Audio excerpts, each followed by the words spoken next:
বিশাল বিশাল দামি দামি গাড়ি নিয়ে দেখলাম সার্জিস আলম, ওই যে নাসির উদ্দিন পাটোয়ারি, এরকম অনেকেই সেখানে গেছে। এরপরে পথে দেখলাম, ভিডিওতে দেখলাম ওদের গাড়িতে ইট পাটকেল নিক্ষেপ, রড দিয়ে আঘাত করা, গাড়িতে বেশ ক্ষয়ক্ষতি হয়েছে ওদের। তার আগের দিন দেখলাম পিটুনি দিয়েছে, অনেকে আহত, এমনকি সার্জিস আলমও আহত। এই যে পথে পথে তারা এইভাবে আক্রান্ত হচ্ছে কেন? জনগণ কি তাদের উপর এতটাই ক্ষুব্ধ হয়ে গেল এই মাত্র 2 বছরের মধ্যে? ফরিদ ভাই, 2 বছর তো বেশি হয়ে গেছে। শুধু আমার ভাবির পোলাদের যে মামু আছে না, ওই যে ওয়াকার মামু, তাকে শুধু বেড়াকে ফিরে যেতে দেন। এমপি গিরি ছোটায় ভালাবে। ওই যে আমার 6 ভাবির পোলা আছে না এমপি, পাটোয়ারি ফাটোয়ারি, কালাপাড়া ধলাপাড়া, পেটকা পুটকা আছে না একটা, এক ভাবির পোলার তো শুধু পেটই বাড়ে আর গাল ফুলে, আর আর পশ্চাৎ দেশ হয়ে গেছে মমি সিং এর পাউরুটির মতো ফুলতাছে। তো এই ভাবির পোলাদের পাবলিক তো এদের উষ্টাবে, জুতা মারবে, থুতু দেবে। শুধু এদের ফিরে যেতে বলেন বেড়াকে। পাবলিক তো এখন কিছু বলতেছে না সেনাবাহিনীর ডরে। এরা যে জুলাই সন্ত্রাসী এর তো প্রমাণ হয়ে গেছে। এরা যে ভিন দেশি এজেন্ট ছিল প্রমাণ হয়ে গেছে। এরা যে এই দেশের আইন শৃঙ্খলা নষ্ট করার জন্য এসেছিল প্রমাণ হয়ে গেছে। এরা যে মুক্তিযুদ্ধ বিরোধী প্রমাণ হয়ে গেছে। এরা যে দেশের অর্থনৈতিক বিরোধী প্রমাণ হয়ে গেছে। এরা যে কারো এজেন্ডা বাস্তবায়ন করছে প্রমাণ। এর কিসের নেতা? কোথাকার নেতা এরা? এখন কোথায় গেল চাপা? বললামই তো, শুধু সেনাবাহিনী না থাকলে রিক্সাওয়ালারা, ফুটপাতের দোকানদারেরা, এরা যেখানে পাবে সেখানে এদের উবদা করে টানাবে, পেটাবে। এ আমার ভাবির ভোলাদের মানুষ এদের ছেড়ে দিবে মনে করেছেন? বিএনপি তো কিছুই করে নাই। আমি তো ভেবেছিলাম আরো বহু কিছু করবে। আমি বলেছিলাম যে যে যদি নির্বাচন হয়ে যায় তারপর ভাবির পোলারা দৌড়ানি খাবে। কিছুই তো হয়নি এখনো। বিএনপি এই ভাবির পোলারা গালাগালি করতে করতে বিএনপির নেতারা কমায় বাড়াইছে। আর এরা থাপড়ায় কমায় বাড়াইতে পারে না, পিঠায় কমায় বাড়াইতে পারে না। কি মারামারি হলো, কি করলো? আর এগুলো কি প্রীতি ম্যাচ খেলতেছে? কিন্তু তো প্রীতি ম্যাচ খেলতেছে। অরিজিনাল ফাইনাল ম্যাচ খেলবে কয়দিন পরে। ফাইনাল ম্যাচ খেলবে জনগণ, আর সেনাবাহিনীকে শুধু বেড়াকে ফিরে যেতে দেন। আমার ভাবির পোলাদের, এরা নেতা, এই কেসকি বান্দির পোলারা নেতা হইলো কেমনে? হ্যাঁ, আপনি ঠিকই বলেছেন, কিছুটা নাটক হইতে পারে। আমারও ধারণা যে এটা প্রীতি ম্যাচ খেলতেছে, বললাম সেটা আপনার সাথে একমত প্রিয় দর্শক। তার সব ব্যাপারে যে আপনারা আমাদের সাথে একমত হবেন বা আমরা যে একমত হবো সেটা ঠিক না, স্বাভাবিক, এক একজন এক এক মতে। তো আমারও কেন যেন মনে হয় প্রীতি ম্যাচ যদি না হইতো তখন আইসিইউতে থাকতো। যেখানে আওয়ামী লীগের 90 বছরের মানুষ লতিফ সিদ্দিকী, তাকে একটা ফাত্রা একটা কেসে লাগায় তাকে জেলে নিয়ে গেল। আর ভাবির পোলারা এত আকাম কুকুম করার পরেও তারা আবার তাদের পাহারা দেয়। দেখলাম একজন লিখেছে 36 জন পুলিশ, 7 জন নেতা আর 15 জন সাংবাদিক, এই হলো এখন এনসিপি। মানে সাংবাদিক তাদের 15 জন, পুলিশ হলো 36 জন, আর তারা নেতা হলো 7 জন। এখন এত বড় দল এনসিপি।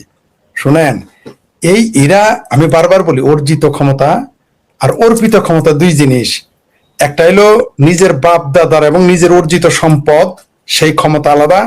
আর একটা হলো পৈরা পাওয়া ধন অথবা কেউ দিল, সেটার ক্ষমতা আলাদা, সেটার যোগ্যতা আলাদা। এই দেশের এদের কে নেতা মানে ভাবির পোলাদের? এরা জীবনে কোনোদিন স্বপ্ন দেখছিল যে মেম্বার হবে? এরা তো দূরের কথা, এই 6 ভাবির পোলার যে মা বাপ আছে তারা কোনোদিন স্বপ্ন দেখছিল তারা মেম্বার চেয়ারম্যান হবে? এমপি হয়ে গেছে। কেসকি বান্দির পোলা সুলতান খাওয়াই গেছে। তো বাংলাদেশের পোলাপান যারা কেসকি বান্দির পোলা সুলতান খাওয়াইলো, এই এদের তো পাবলিক ছুটাবে অবশ্যই। ওরা তো এখন সুলতান খাই, এখন আর কেসকি বান্দি টান্দি এগুলা বলা যাবে না। ওদের গাড়ি আছে, বাড়ি আছে, ব্যাংক ব্যালেন্স আছে, ক্রেডিট কার্ড আছে, ওরা চাইলেই এখন কোটি কোটি টাকা হয়। তো ব্যাংক ব্যালেন্স, ওই জন্যই তো পাবলিক এদের শটায়া, এদের সোজা ফুটবলের মতো শটাবে। ওই যে আমি বলি নাই, এটা বলছে ওই যে গালফল আমতারেক, ওই যে এনসিপি করতে আগে কি গণরিয়া পরিষদ না কি করতে আগে, এখন বিএনপি করে। এদের যখন ফুটবলের মতো পাবলিক এদের শটাবে, এই এনসিপি মেনসিপি কিসের এনসিপি, জামাতেরই A team B team C team D team, এদেরকে এদের নিয়োগ দিয়েছে, এরা কাজ করিয়েছে এদের বিভিন্ন নামে বিভিন্ন ধামে। কারণ জামাতের টিকটিকি, জামাত হলো সেই টিকটিকি যারা বিভিন্ন জায়গায় আন্ডা পারে, সেগুলো এখন ফুটেছে, সেগুলো একটা এনসিপি। পাবলিক এত তো ফুটবলের মতো শটাবে। আর বললেন টাকা পয়সা, আওয়ামী লীগের মধ্যে কম টাকা হালা ছিল না, আওয়ামী লীগের মধ্যে কম গাড়ি হালা ছিল না। তো তাদের মতো বাঘ সিংহ যদি খুঁজে না পাওয়া যায়, এরকম তেলচোরা টিকটিকি, তারপর চড়াই পাখি, এদের আপনি খুঁজে পাবেন। বললামই তো, শুধু সেনাবাহিনীকে বেড়াকে ফিরে যেতে দেন না, এমপি গিরি, এমপি গিরি ছুড়াই ফেলাবে পাবলিক। শুধু বেড়াকে সেনাবাহিনীকে ফিরে যেতে দেন। এই সরকারই তো টিকে রাখছে হলো সেনাবাহিনী। আর ভাবির পোলাদের এখনো তো পাবলিক রাস্তায় যেখানে দেখবে সেখানে কি করবে, শুধু ওয়াকার সাহেবকে একটু বেড়াকে ফিরে যেতে বলেন, তারপরে দেখবেন হাউ মেনি পেডিতে হাউ মেনি গম, রাইস হবে, রাইস হাতে ভাত থাকবে না, কত ধানে কত চাল হবে না, কত ধানে কত গম হয়, রুটি হয়, সেটা পাবলিক দেখাই দিবে। কেবল তো শুরু, এদের যে পাবলিক কি করবে, এদের চামড়া ছিলে লবণ লাগাবে পাবলিক। জি ফরিদ ভাই একটা মজার ব্যাপার হলো সাবেক মন্ত্রী লতিফ সিদ্দিকীকে গ্রেপ্তার জি। করেছে গতকাল, আজ আদালতে হাজির করা হয়েছে। তিনি আন্তর্জাতিক অপরাধ ট্রাইব্যুনালে তাকে হাজির করা হয়েছে। লতিফ সিদ্দিকী বললেন আমাকে ফাঁসি দিয়ে দেন। লতিফ সিদ্দিকী বললেন আদালতের কাঠগড়ায় দাঁড়িয়ে যে এত বিচার টিচারের দরকার নেই, শুনানি সাক্ষীর দরকার নাই, আমাকে ফাঁসি দিয়ে দেন। আর বঙ্গবীর কাদের সিদ্দিকী বললেন হ্যাঁ আমার ভাইকে ফাঁসি দিয়ে দিলে আমরা কোনো আপত্তি করব না, দিয়ে দেন। শোনেন, মূলত তারা কি এই বিচার বা এই গ্রেপ্তার এটাকে কি খুব থোড়াই কেয়ার করলো? আর না হলে এইভাবে কেন কথা বলছে? পিস করছে, এটাকে সরাসরি টিটকারি দিয়েছে। এই বঙ্গবীর কাদের সিদ্দিকী, তার অনেক সমালোচনা আছে। এই লতিফ সিদ্দিকী শুনুন, এরা সিংহই, তার হাঁটাটা দেখেছেন, তার চলা দেখেছেন, থোড়াই কেয়ার করে এই সরকার, থোড়াই কেয়ার করে এই আদালত। 90 বছরের একটা মানুষ, ওইভাবে তো আমিও হাঁটতে পারবো না, মানে এরকম গ্রেপ্তার হয়ে। আর দেখেন, ডক্টর হুমায়ুন আজাদ বহু আগেই বলে গিয়েছিলেন যে এই বাংলাদেশে একদিন, আসলে যারা কবি, লেখক, বুদ্ধিজীবী, তারা তো সামনের বিষয়গুলো দেখেন, ভিশনারি, তারা এগুলো দেখতে পারে, তাদের দৃষ্টি অনেক উপরে থাকে। তাই তিনি বাংলা আস্তার নামে উপন্যাস লিখেছেন। তারপর আরেকটা কি যেন 2001 নামে কি যেন একটা উপন্যাস লিখেছেন। আরেক জায়গায় তিনি বলেছেন যে এই বাংলাদেশে একদিন মুক্তিযোদ্ধাদের বিচার করবে রাজাকার আলবদরেরা, পাকিস্তান ভাঙার দায়। তো লতিফ সিদ্দিকীকে তো পাকিস্তান ভাঙার দায়ে গ্রেপ্তার করা হয়েছে। কিসের কি শাপলা সত্তর ফাপলা সত্তর, ওগুলো হলো ফাত্রামি কথা। মূলত লতিফ সিদ্দিকীকে কেন গ্রেপ্তার করা হয়েছে? কারণ তিনি মুক্তিযুদ্ধের পক্ষের শক্তি। কেন তাকে গ্রেপ্তার করেছে? তিনি মুক্তিযোদ্ধা, তিনি মুক্তিযুদ্ধের সংগঠক, এই জন্য তাকে গ্রেপ্তার করা হয়েছে। কিসের কোন শাপলা সত্তর ফাপলা সত্তর? ফরিদ ভাই আরো একটা মজার ছোট ছোট কিছু বিষয় নিয়ে একটু কথা বলি, 1-2 মিনিট করে। মজার বিষয় হলো ওই যে ইয়েতে গাইবান্ধায় না, না ওই যে রাম মূর্তি কোথায়, হ্যাঁ, গাইবান্ধাতে, রংপুরের পলাশবাড়ি।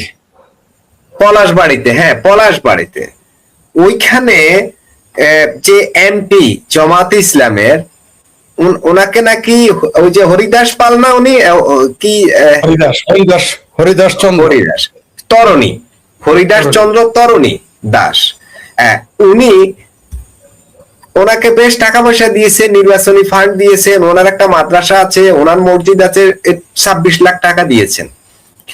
এবং আরো অনেককেই তিনি টাকা দিয়েছেন। সমস্ত মন্দিরের যে দান, এটাকে কি বলে, দানই তো বলে নাকি, এই যেটা দেয় ডোনেশন, যেটা আমি ইংরেজিতেই বলি, হয়তো ধর্মীয় কোনো শব্দ থাকতে পারে, যে ডোনেশনটা আসতো, ওই অনেক প্রচুর ডোনেশন সেখানে হতো, ভক্তরা দিত।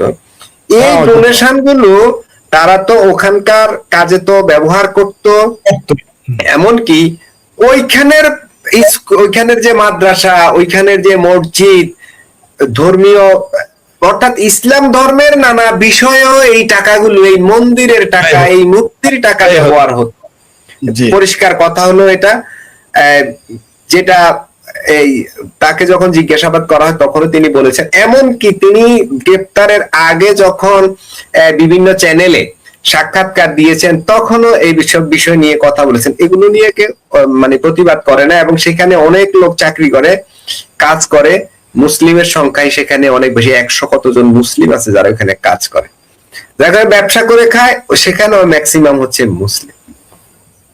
আজকে আবার আরেকটা খবরে দেখলাম ভারতীয় গরু নিয়ে জামাতে ইসলাম আর বিএনপির মধ্যে মারামারি। মানে ভারতীয় গরু, মানে ভারত থেকে গরু আসছে, কিছু একটা আছে, চাঁদা টাদা বা নানা কিছু একটা আছে, গরু চুরি, গরু পাচারের যে টাকার ভাগ, সেটা নিয়ে বিএনপি জামাত লেগে গেছে। হ্যাঁ, অনেকটা পাচারের, আপনি সীমান্ত এলাকার মানুষ, আপনি বলতে পারেন, আমি সীমান্ত থেকে বহুদূর, আমার সীমান্ত এলাকার অভিজ্ঞতা নেই। এই হলো ব্যাপার না, আমি কথাটা তুলেছিলাম যে মন্দিরের টাকা মূর্তির উদ্দেশ্যে তো টাকাগুলা দেওয়া, নাকি ওই যে রাম বিগ্রহ যেটা 81 ফুট উচ্চতা করার কথা। তো সেখানে একটা অংশ আপনি নির্বাচনী ফান্ডে নিলেন আল্লাহর রাস্তায়, তারপরে আপনি মসজিদের জন্য নিলেন আল্লাহর রাস্তায়, আপনি মাদ্রাসার জন্য নিলেন আল্লাহর রাস্তায়, সেটা হালাল হয়ে গেল, শুধু ওই মূর্তিটা এখন ভাঙার জন্য এত পেরেশান কেন? এখন কি সম্ভবত তরুণ দাস এখন কি টাকা দেওয়া বন্ধ করে দিয়েছে নাকি? কি মনে হয়? 2 মিনিট এই বিষয়ে একটু মন্তব্য করবেন। আসলে এই বিষয়টা বলতে চাচ্ছিলাম, যেহেতু মনে করাই দিলেন, শুনেন, টাকার কোনো রং নাই। টাকা যেদিক থেকে চাটবেন সেখানে মধু আর মধু। টাকা নিতে আপনি দেখেন না, জামাত এরা কি ব্যবসা করে না? ব্যাংকের আগে কি লিখেছে? প্রত্যেক ব্যাংকের দেয়ালে দেয়ালে লেখা দেখবেন, আল্লাহ ব্যবসাকে করেছেন হালাল, সুদকে করেছেন হারাম। এই ঘোষণা দিয়ে কি তারা সুদ খাইতেছে না?